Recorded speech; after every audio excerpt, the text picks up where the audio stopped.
इस वक्त पहलगाम वाला वाकया चल रहा है सर।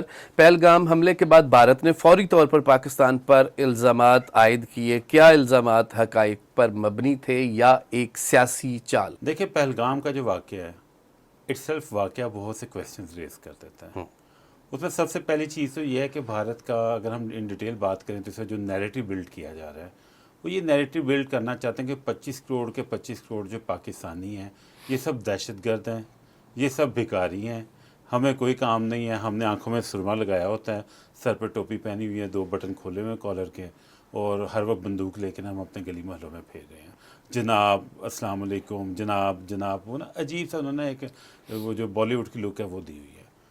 और प्रॉब्लम यह है कि इस कदर वहाँ पे ना मोदी और गोदी मीडिया जो है उसने कॉन्सेप्ट इस कदर हैरेसमेंट क्रिएट कर दी हुई है कि जो पढ़े लिखे हिंदुस्तानी हैं, जो कि कनेक्टेड हैं, जो पाकिस्तान आ चुके हैं, जो हमारे साथ 15-20 साल से कनेक्टेड है। मैं 2005 में इंडिया गया था, 20 साल से मेरे से वहाँ से दोस्त कनेक्टेड है, जो हमने इकट्ठे ग्रो किया है। वो भी जर्नलिस्ट हैं, मैं भी जर्नलिज्म के साथ वाबस्ता हूँ। बहुत अच्छे अच्छे अखबार में अच्छी अच्छी जगहों पर वो लोग तरक्की करके ना काम कर रहे हैं। बट मौजूदा जहाँ जो वहाँ पे खौफ की फ़िज़ा है वो एक ऐसा माहौल क्रिएट कर दिया गया है कि कोई भी मोदी की जो कैंपेन है उसके ख़िलाफ़ नहीं बोलता। वहाँ पे शिवसेना एक पैरेलल हुकूमत चलाती है, कोई भी उसके ख़िलाफ़ बोल ही नहीं सकता वहाँ बैठ के। आप ये देख लें कि इंडिया के इंटरनल जो हालात हैं, जब ये जंग हुई थी, ये जो मौजूदा झड़प हुई है, इससे पहले सबसे बड़ा इशू उस वक्त इंडिया में क्या चल रहा था आपको याद है? उसने वो मुसलमानों का जो वक्फ बिल है उसको चेंज करना चाह रहे थे। क्यों? कि वो पूरी इंडिया की आइडेंटिटी चेंज करना चाहते हैं। उनसे ये बर्दाश्त नहीं होता कि औरंगाबाद का नाम औरंगाबाद क्यों है, ताजमहल को किसी मुसलमान ने क्यों बनाया है। वो हर मस्जिद को ढा के बाबरी मस्जिद को जैसे चेंज करके राम मंदिर में कन्वर्ट किया है, वो हर मस्जिद को चेंज करना चाह रहे हैं। वहाँ पे एक मजहबी जंग जारी है जो कि उनके अंदर बड़ी शदीद चल रही है। दूसरा, जब भी कोई पॉलिटिकल इशू आता है वहाँ पे मोदी को हमेशा पाकिस्तान के ख़िलाफ़ नारा लगाना पड़ता है। तो जो इसके हालात हैं, जो वाक़यात कड़ी हुई है पहलगाम के, आप देख लें कि 15 अप्रैल को पाकिस्तान के आर्मी चीफ जब ओवरसीज़ पाकिस्तानियों से ख़ताब करते हैं तो उन्होंने बड़ा क्लियरली कहा कि जी अपने बच्चों को जाके पाकिस्तान की कहानी बताएं, उन्हें 2 कौमी नज़रिया बताएं, उन्हें बताएं कि किस तरह पाकिस्तान को हासिल किया गया। सारे पाकिस्तानियों को बताया गया कि आपस की डिवाइड को ख़त्म करें, अपनी मजहबी और सियासी डिवाइड को ख़त्म करें, जाके अपने बच्चों की तरबियत करें, क्योंकि पाकिस्तान का नज़रिया बताएं बच्चों को जाके, जो भूल चुके हैं बच्चे। उनकी जो सकाफती जलगार है, उनकी मूवीज़ की जलगार जो है, जो उनकी सोशल मीडिया की जलगार है, उसकी वजह से बच्चे बहुत दूर हो चुके हैं पाकिस्तान की आइडेंटिटी के ऊपर से।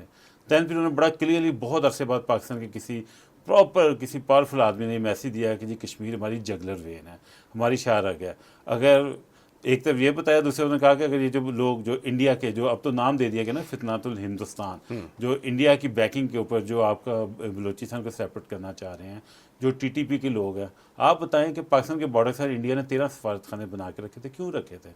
पाकिस्तान को डिस्टेबलाइज करना था। तो जब उन्होंने कहा कि जी आप जाके बताएं और एक चीज़ का बिल्कुल क्लियर रखें कि इंडिया अपनी 13 लाख की फ़ौज के साथ, अपने पूरी वार लेवल के साथ अगर पाकिस्तान को नहीं इंटिमिडेट कर सकता तो ये 1500-1600 बंदे क्या करेंगे? इनको 10 नस्लें नहीं पाकिस्तान का कुछ बिगाड़ सकती।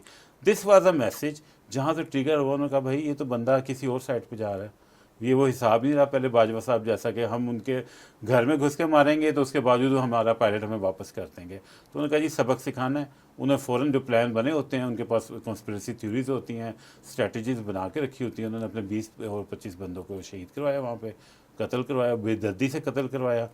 और फिर आप ये देखें कि कश्मीर वो इलाका है जहाँ से 7 से 9 लाख इंडियन फ़ौज मौजूद है। बेस्तान वैली जहाँ पे वाक़या हुआ है वहाँ बगैर आप सिक्योरिटी के जा ही नहीं सकते। चंद दिन पहले जाके अमित शाह ने वहाँ से सिक्योरिटी की वो सारी पोस्टें हटवा दी और उसके फ़ौरन बाद ये वाक़या हो जाता है। आज तक टिल टुडे मुझे एक बंदा बता दें जो आपने दहशतगर्द पकड़ा। आपने जंग कर ली, सब कुछ कर लिया, कोई एक आपने अपना ऑब्जेक्टिव रखा था जंग का, क्या आपने अचीव किया? सो जितने फैक्ट्स अगर हम इसको इनलाइन करें, वाक़या इटसेल्फ, उसके बाद सिक्योरिटी सूरत हाल, थर्ड 10 मिनट के अंदर आप FIR दर्ज कर देते हैं, आधे घंटे के ऊपर पाकिस्तान पर चढ़ाई का ऐलान कर देते हैं। It's all pre determent things. और दुनिया ने इस दफ़ा क्यों नहीं इंडिया का साथ दिया?